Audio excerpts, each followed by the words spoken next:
Hello there, Kyle Katarn here, coming back with another Hasbro Black Series helmet unboxing. New Helmet Day is my very favorite day, and this one I have been particularly looking forward to because we have Captain Rex of the 501st. This is one of the helmets that I have been anticipating the most. Take a look at that bad boy right there. Really cool images on the box itself. That's one of the things that I really like about the Black Series is the way they do the packaging.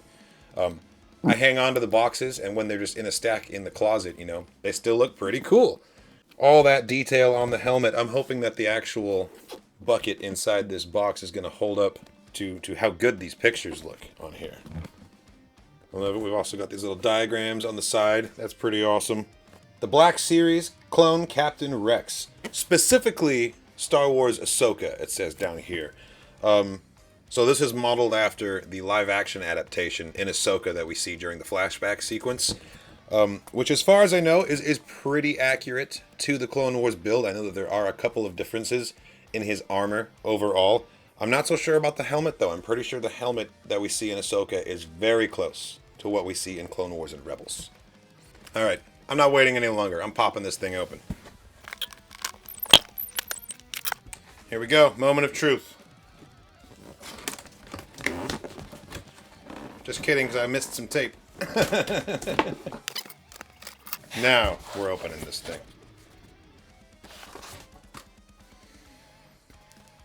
You know, I always I don't know why I do it. I breathe in deep when I open these things, expecting there to be some kind of new helmet smell. But it always just smells like plastic. Hasbro, if you're watching this, next time you put it a helmet, give it a helmet smell, alright? I don't even know what that would be, but... Alrighty, and here we go. The bag did nothing. Here we are. Oh my goodness. Hoo-hoo-hoo! That's pretty nice looking.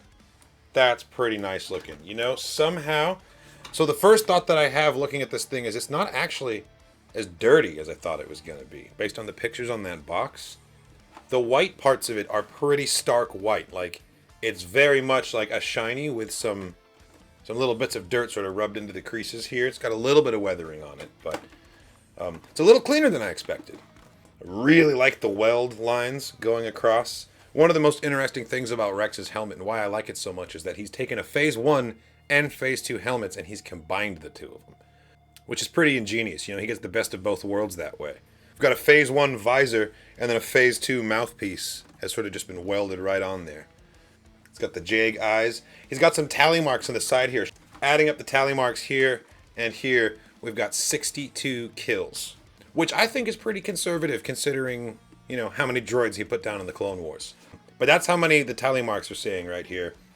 This is a nice helmet. This is a nice helmet. Let's take a look inside it.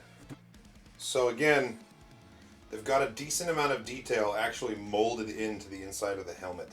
Unlike some of the previous helmets, like the Mandalorian ones, the Bo-Katan and the Death Watch helmet, there isn't any color added here. It's all black and it's all just sort of, you know, molded into the form. And that's fine, but it does make it a little bit less visually striking than some of the helmets that have come before it. You can see he's got his vocoder in here. This is what filters the atmosphere and allows him to talk through it. And I do find it cool when they're able to include that kind of detail. However, nothing really jumps out at your eyes because the entire thing is just a matte black inside there. Huh, what have we here? Aha! We were missing something. I got so caught up in the helmet of it all that I forgot about the rangefinder, which is equally important. How else are you supposed to watch those wrist rockets?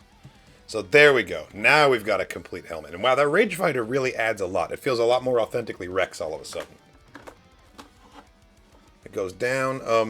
If you look at the inside of the rangefinder here, you'll see that it doesn't have a transparent piece of plastic or anything representing a holographic heads-up display, which some of the other Mandalorian helmets have. For example, this rangefinder comes off of the Death Watch helmet, and you can see that piece of plastic inside there.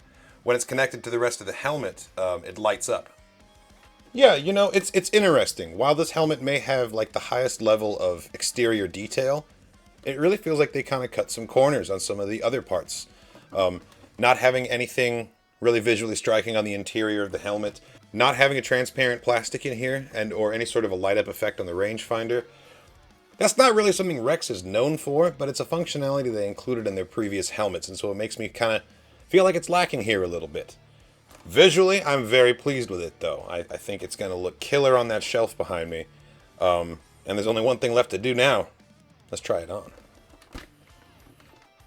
So step one to trying it on, if you got a big old noggin like me, is always to remove the sizing straps, because they shrink it down too much for my head. So just remove that part right there.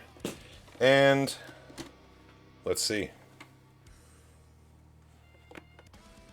Oh, yes. Oh, this is a good one. So, first of all, my visibility, fantastic. I can see, it feels almost unobstructed pretty much.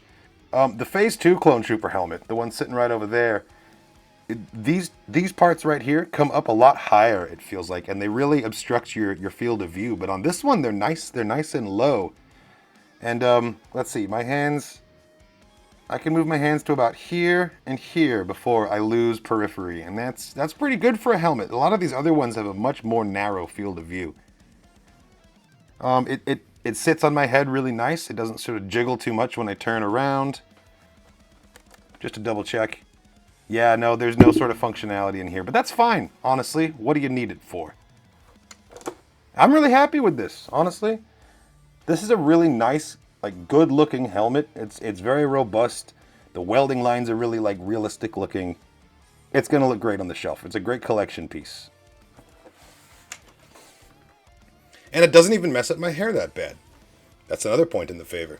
Yeah, I'm really happy with this helmet, actually. Anyone who's a fan of the Clone Wars, this is a helmet you're probably going to want, because Captain Rex, he's just the best. I mean, not only do we get so many amazing adventures with Rex in the Clone Wars, but then he shows back up in Rebels, and he's just as badass again, only in a completely different way.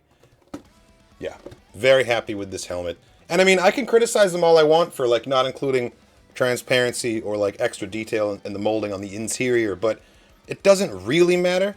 And the fact that it's a brand new sculpt and not just a reskin of the Phase 2, again, which they did with the 332nd Trooper. It was just a Phase 2 helmet with a new paint job. This isn't that. This is a new sculpt, and I have to respect them for that. They have actually gone the distance to give us, like, an accurate, faithful representation of Rex's helmet.